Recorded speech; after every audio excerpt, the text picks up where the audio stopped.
Simonics, what's up? Welcome back to a new tutorial.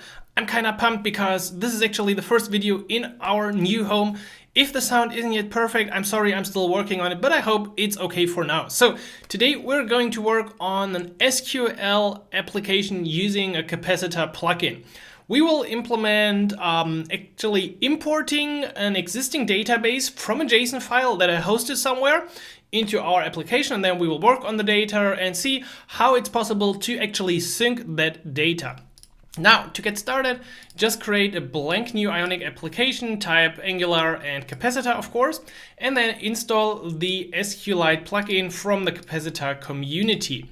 Also, for our application, we need a new service to keep track of all the database interaction and another page so we can have a little details page within our list. Finally, since we're using Capacitor, we need to run this application on a device, so I will also bring in my live reload, and you should do the same. Run the first Ionic build and then add the native platforms that you want to test. For the plugin itself, we just need to do one thing. We need to go to our Android main activity Java, which is like the thing we usually have to do for all packages. And then we add the import, and within the init, we add the Capacitor SQLite class. That's just the standard basically for like every Capacitor plugin. Since we're going to, why is it always jumping to that file? Since we're going to load our database from a remote host, we also need the HTTP client within our app module. So simply add it to the array of imports like I already did. And then we need a slightly small change to our app routing. We generated a details page. So right now we have a home page and a details page. We will just make the home page the default page for the empty path. And for the details page, we want to also pass an ID with the URL so we can later easily retrieve on the details page the information for one of our products. That's so far everything for the setup. Now, what I did is I created a database JSON file because the SQLite plugin actually allows to import a whole set of tables, schemas, values from a JSON file. Actually, I'm not sure if it works with SQL statement as well, but since you usually have an API, then it should be possible for you to create this kind of JSON as an export for your application if you just want to set it up in the beginning with data. Or otherwise, if you just need it locally, put that database JSON file right into your Ionic application, perhaps in the assets folder, and load it from there. But I've hosted it right here on DigitalOcean Spaces. Actually never used that before, but looked quite nice to me. Just to quickly go over this, we got the database name, version, so you could later actually sync and update your data. Encrypted false, you can set this to true. Mode full simply means when the data is imported, it will replace the whole database on your device. And then we got the definition for the tables. We got a vendors table and a products table, simply just some fake information, some fake companies, and fake products that have the vendor ID as a foreign key, so we can have a little relation between them. So that's the data we are going to import. Copy that URL, you can use it as well, or look up the post linked below the video. Once we got all of that in place, we can head over to our database service, I think, and get started in there. So I'm completely in the wrong post for looking stuff up. So what we need to do is first of all import a little object from the SQLite plugin since we need it later, and especially the Capacitor SQLite from the Capacitor plugins. That's really what we need. Those two keys will be used to access the Capacitor storage. Since you can store like the database name that you retrieved on the JSON, you can get really like tricky here, but that's just basic stuff that we need. Then we also might need a ready state for our database. You know, with Cordova, it was actually a bit more challenging because we had to wait for the platform ready and then open the database. But still, right now, we need to, or we might need to load the data first from the server and import it. And during all of that, we don't want to either show the application or not make any loading requests. So keeping track of the ready state with the behavior subject should be totally fine. And we will also keep track of the database name just in case we might need it. So for the constructor, we need our HTTP client and the Angular alert controller. We need the alert controller because for Android, we actually need to make a specific check. I'm going to import a bit of code every now and then since we really need to cover a lot in this video and I don't want to make it 45 minutes. So for our init functionality, we need to check if we're currently running on the Android platform. And the reason is that on Android, we need to call request permissions. Now, if that statement looks kind of strange to you, I totally agree.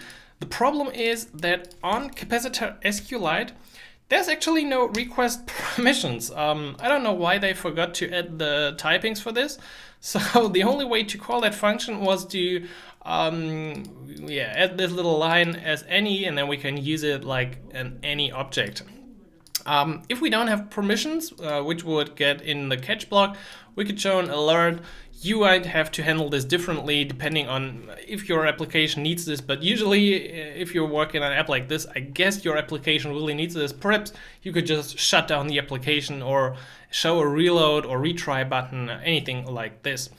But once we got the permission, or in the other case, meaning iOS, we can continue with the setup database function. I already added a few steps in here, but no code in there so far.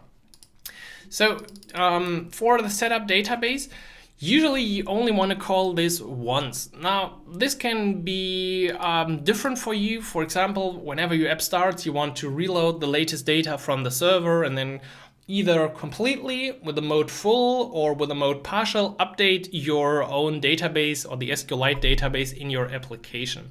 I'll just assume that we only want to do this once and afterwards not again.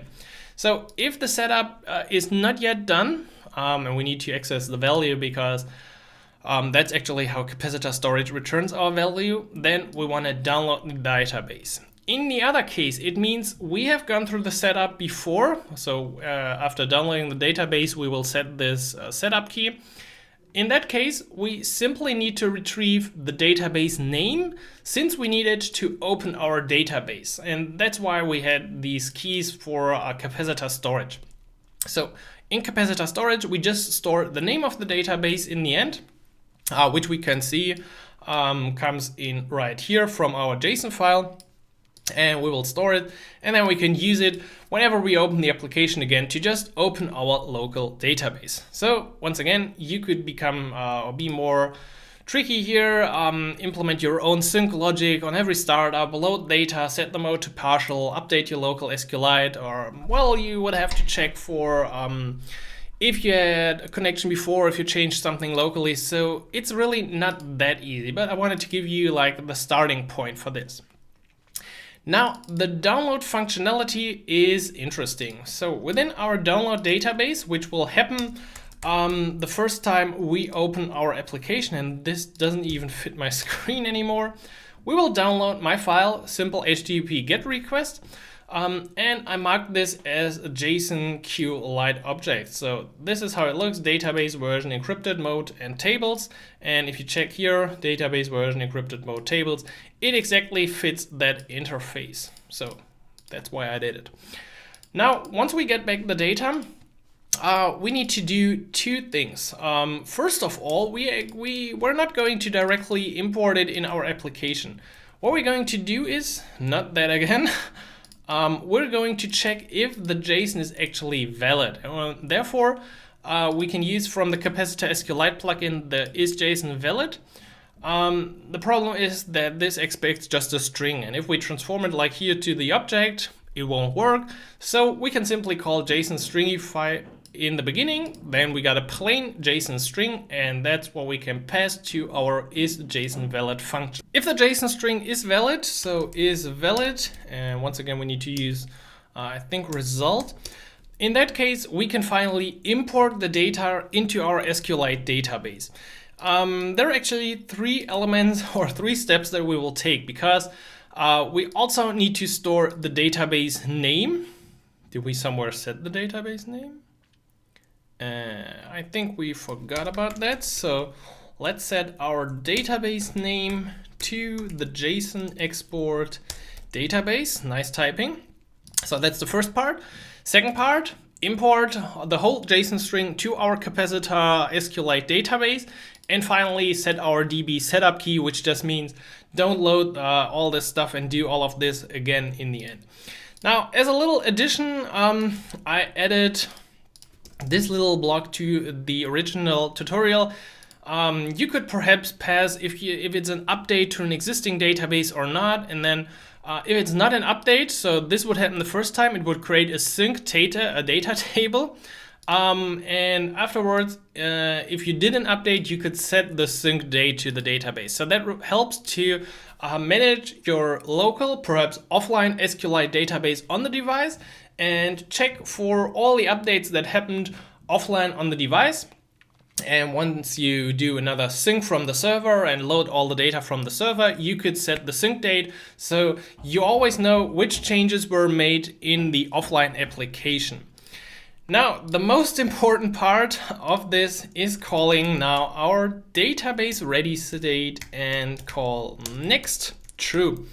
So that means now our database is enabled. We import all the data, we opened it, so everything is fine at this point. They're still working on our house. Before we continue with the other functionalities in here, let's quickly move over to the app component, because I think that's a good place to perform a bit of logic. And the first kind of bit is actually display loading. The idea here was that in the beginning, I don't want to show the application. Actually, here's the application running on my device. I don't want to show the application in the beginning, but a loading, because when you run the first application or the first time or all the time, you make this HTTP request and you set up your local database. So during that time, we show this loading and we call our database service init function at that point. Now, we could actually make this function return something and set up database, return something. But since we got our database ready state, it's actually easier to use database service, database ready subscribe. And this now means you can log in the beginning, this will immediately return false. But once is ready is true, we will also get that result in here since we subscribe to the behavior subject. In that case, we can finally dismiss the loading and call what Ionic is usually calling, so like status bar, style default, and this dot splash screen hide. Actually, I think the splash screen will be hidden anyway at an earlier point of time, but let's keep it like this.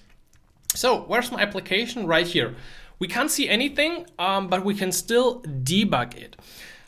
There's an article, an old article I had on the Debugging blog called How to Build an Ionic 4 app with SQLite database queries and debug it.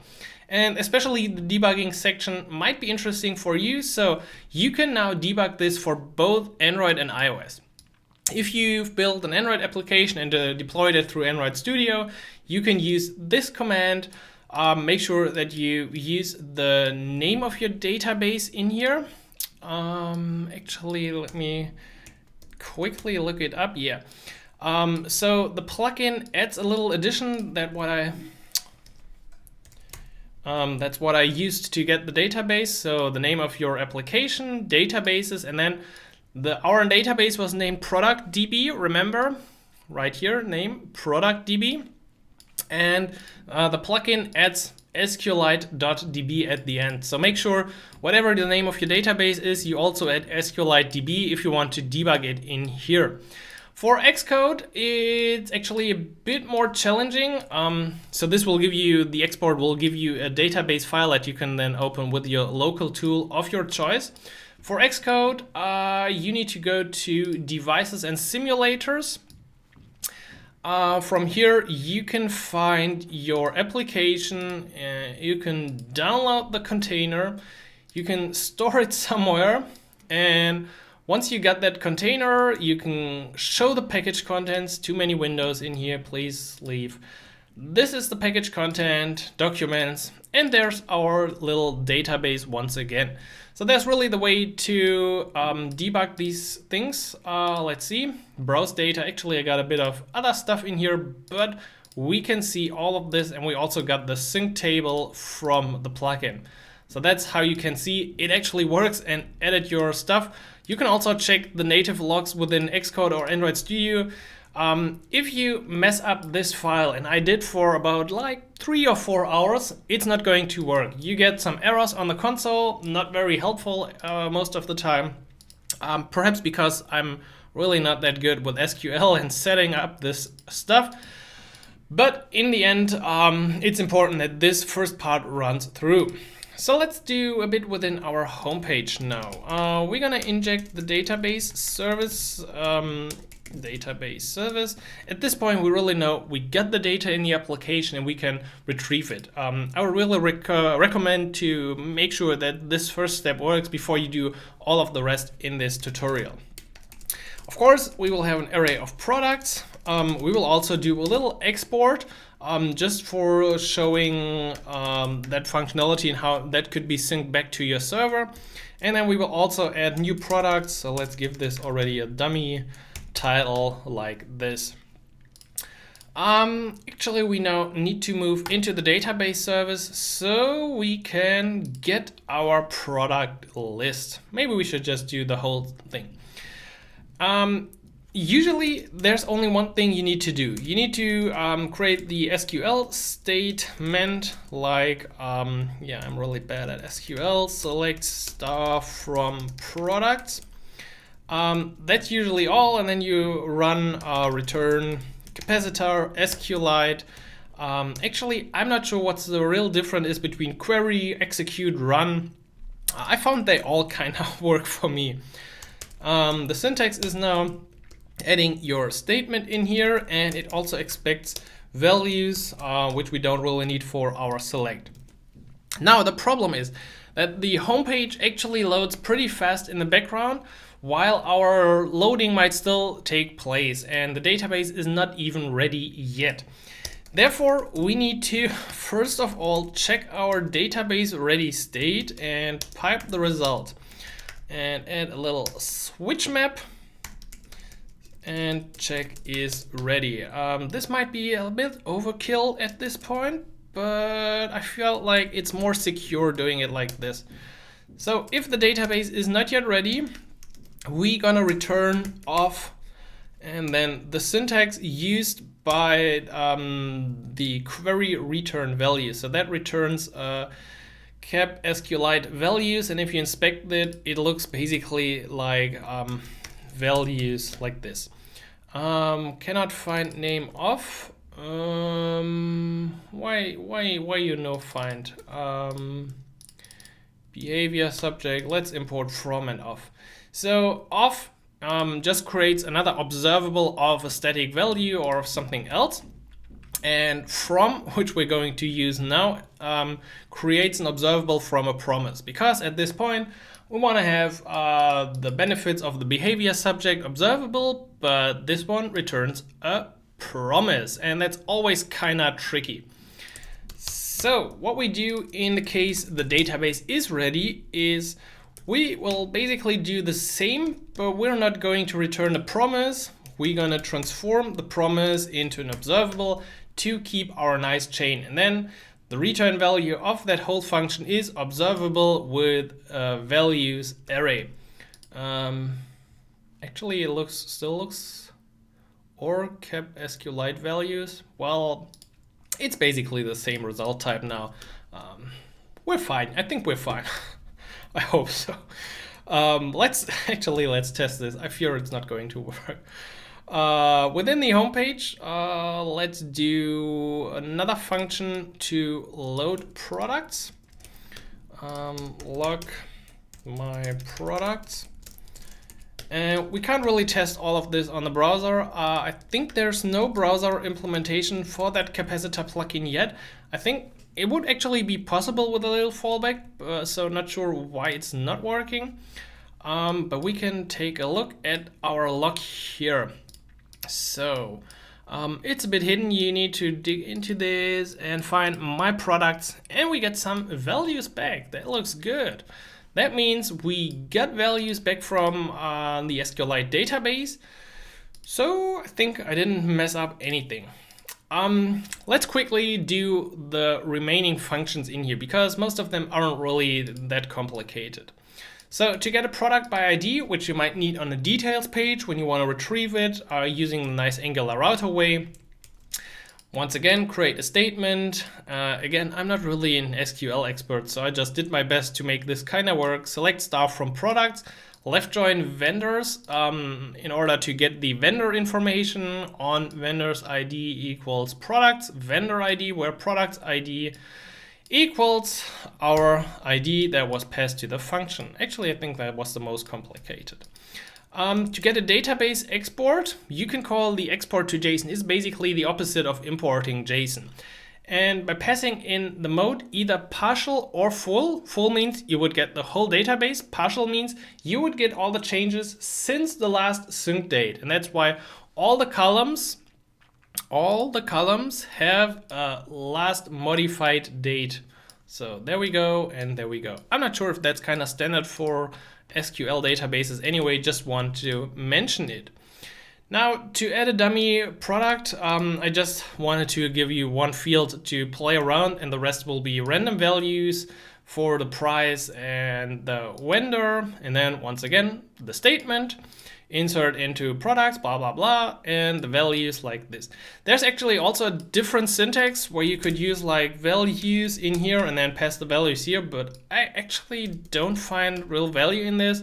I kind of like to do it with the string literal and using this syntax. Not sure what's your preferred way, but I kind of like it. Now, to delete the product, delete from products, nothing really special, and once again, execute. Query had the values in here. There's also run. I'm not sure what's the difference. Maybe if you're an SQL expert, you will know it. And finally, deleting, just for testing, I wanted to add this functionality, reset the keys, delete the database by name, and then we're fine. So that is our whole database service. You can, of course, also find all the code linked in the tutorial below this video. And since we're, I guess, at already 22 minutes, we should hurry a tiny bit up. So since all the functions in our homepage are basically calling our database service, let's just add them and go through them. Create export. We can link this to a button and then pass either full or partial in here and just display our database export. To add a new product, we will use the value from new product and load the products again. I think there's not really any other way. If you would specify the ID for a product or something that you add up front, you could also locally add it to an array. But since right now, add dummy product will not use an ID, just let it generate by the table, we should simply reload the product so we get the real IDs. Delete product, well, deletes the product and then just filters our collection to remove that element, so no full reload. And delete database, well, that's kind of easy, right? Okay, so far so great. We still don't see a thing in our application after 20 minutes. That's a new record, Simon. But we're very close to it. We just need an item, and if I hit save now, we see something in our application. Applause. Now, the really interesting stuff is our list of items. I used the sliding items so we can have a little delete button right here. Of course, iterate your products that we got from the database, and for the router link, we use the link product/ID, just like we specified in the beginning in our app routing. And then I just used a few of the values. Actually, for the currency pipe of Angular, I also used the currency from the database. That was kind of like my star moment when I created this tutorial. Now, delete product, nothing really interesting. And then let's also add below the list a few buttons to create a full or a partial export, to delete the database, and to display the export. So now we can finally see a lot in our application. We see all products, we can add products, and we're so happy. I can delete products, I can create a partial JSON export, which doesn't look too right to me at this time, but we can add, let's give it a try again. Usually this product should now show up in here. It might be that there's a problem with the sync date, or that within our add dummy product. I think I know what's going on, because I'm not setting the last modified date in here, but I updated this right here. So I will just delete the database and hope that the application is going to reload if I make a very important change. Yeah, so I should just uninstall and redo this. Yeah, I kind of messed up in here. I can't do anything. Let's do this. All right, there was a little problem. So I changed the string. If you're using it, you will anyway get the right one. I've now set the last modified to a default value. It didn't work for 5 times, and then it suddenly worked. So now I can finally see my data, create an export, no changes, add a product, create another export, and then the new product appears in the partial export. The full JSON export, I'm actually not sure why the full export is empty. At this point, I'm actually not sure why the full JSON export isn't working. It definitely did work for me in the past, so I'm not sure if it's about the database setup, but I can find it quite nicely within Xcode and the package contents. Really not sure yet, but it definitely used to work. Now, before we cross the 30 minutes, let's quickly also implement our details page, because I wanted to do like the full, like the full stuff, right? Add all missing imports, and on the details page, we can now easily retrieve the ID through our route. We can use a product in here, set it to null, and then retrieve it from our database service using exactly the function we defined before. And going to the details page, and let's just do this in one.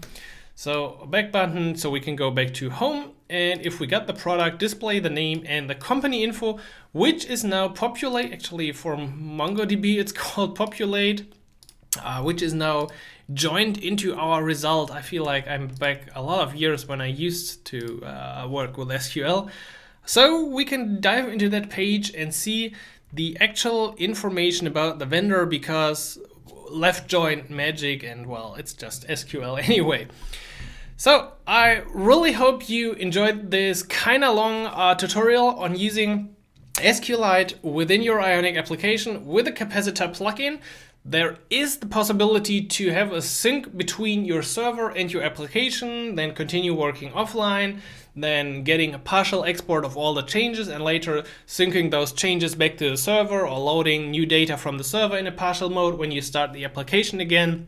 Really, there are a lot of different use cases that you might have with this application. I just hope that this gave you the right information, the starting point to create your next application in a nice kind of way with an SQLite database. If you enjoyed this video, please hit the like button and stay subscribed so you get notified about all the new tutorials, quick wins, and other app development and web development videos on this channel. If you want to learn more about Ionic with in-depth courses, a community of like-minded developers so you can learn and build your apps faster, you should definitely check out the Ionic Academy, which is my code school to help you with everything Ionic, with a huge library of courses, material, and a supportive Slack channel so we can get your app out. I hope you enjoyed this video. I will see you inside the next video. Have a great day and happy coding. Simon.